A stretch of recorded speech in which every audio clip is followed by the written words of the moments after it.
बाढ़। बहुत समय के बाद संसार में बहुत लोगन के राहत भय वे दुष्ट और उपद्रवी हुई गे रहे, और यह इतना ज्यादा बुरा रहा कि परमेश्वर एक बड़ी बाढ़ ते पूरे संसार का नाश करे का फैसला करें। परंतु परमेश्वर नूह ते खुश रहे, काहे कि वह दुष्ट मनुष्यन के बीच रहे वाले एक धर्मी व्यक्ति रहे। परमेश्वर नूह का बताएं कि वह एक विशाल बाढ़ का लावे वाले हैं। ये कारण नूह ते एक बड़ी नाव बनावे का कहन। परमेश्वर नूह का लगभग 140 मीटर लंबी, 23 मीटर चौड़ी और 13.5 मीटर ऊंची नाव बनावे कहन। नूह का लकड़ी ते नाव बनावे का रहे, और वही में 3 तल्ला, बहुत कमरा, एक छत, एक खिड़की बनावे का रहे। वह नाव नूह और वही के परिवार और भूमि के हर प्रकार के जानवरन का वे बाढ़ ते सुरक्षित रखी। नूह परमेश्वर की बात मानेन। नूह और उनके बेटन वैसी ही नाव बनाएन जैसे परमेश्वर बताई रहन, काहे कि वह नाव बहुत बड़ी रहे। यही मारे वही का बनावे में कई साल लाग। नूह लोगन का आवे वाली बाढ़ के विषय में चेतावनी देते रहे और उनका परमेश्वर की ओर मन फिरावे का कहन, परंतु वे लोगन नूह की बात पर विश्वास नहीं करें। तब परमेश्वर नूह और वे के परिवार का अपने और जानवरन दोनों खातिर पर्याप्त भोजन इकट्ठा करे का आदेश दीन्हन।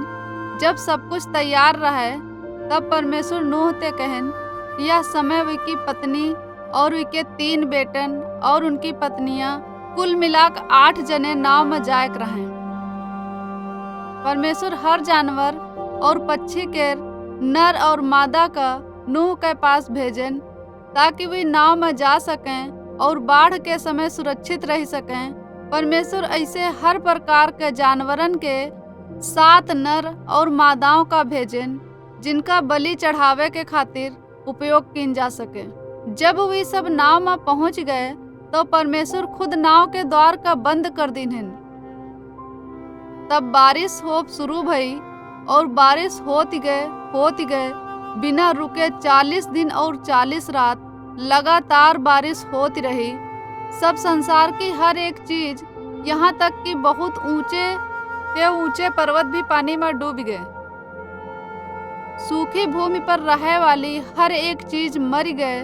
वे लोग और जानवरन का छोड़ के जो नाव में रहें, वह नाव पानी में तैरत रही, और नाव के भीतर की हर एक चीज डूबे ते सुरक्षित रखी।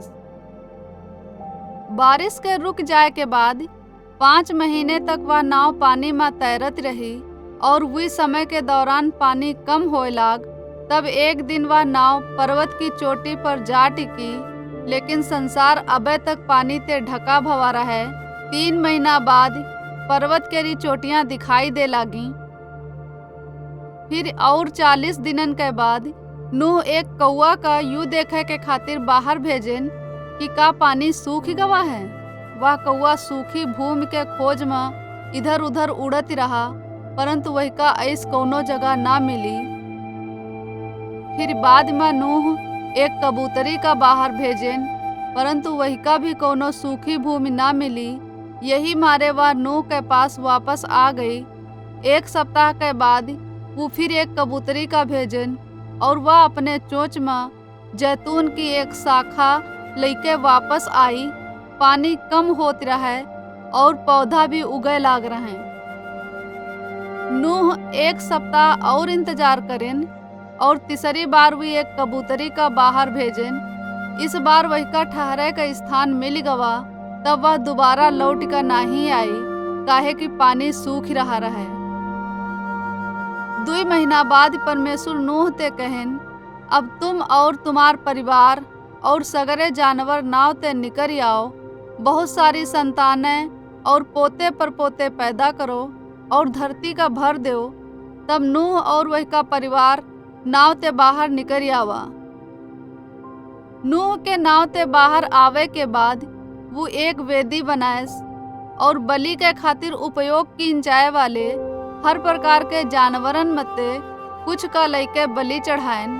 परमेश्वर वही बलि ते खुश भय और नूह और वह के परिवार का आशीष दीन्हन। परमेश्वर कहन, हम प्रतिज्ञा करित हन कि मनुष्यों द्वारा कीन जाए वाले बुरे कामन के कारण अब हम फिर कबहू भूमि का श्राप नाई देव या बाढ़ द्वारा संसार का नाश नहीं करब। हालांकि मनुष्य अपने स्वभाव ते ही पापी है। फिर परमेश्वर अपनी वाचा के चिन्ह के रूप में पहला मेघ धनुष का बनाएन। जब कबहू आसमान में मेघ धनुष दिखाई देती है तब परमेश्वर याद करती हैं कि वे प्रतिज्ञा की हैं और वैसे ही उनके लोग भी वे प्रतिज्ञा का याद करी हैं। उत्पत्ति अध्याय 6 से 8 में से बाइबल की एक कहानी।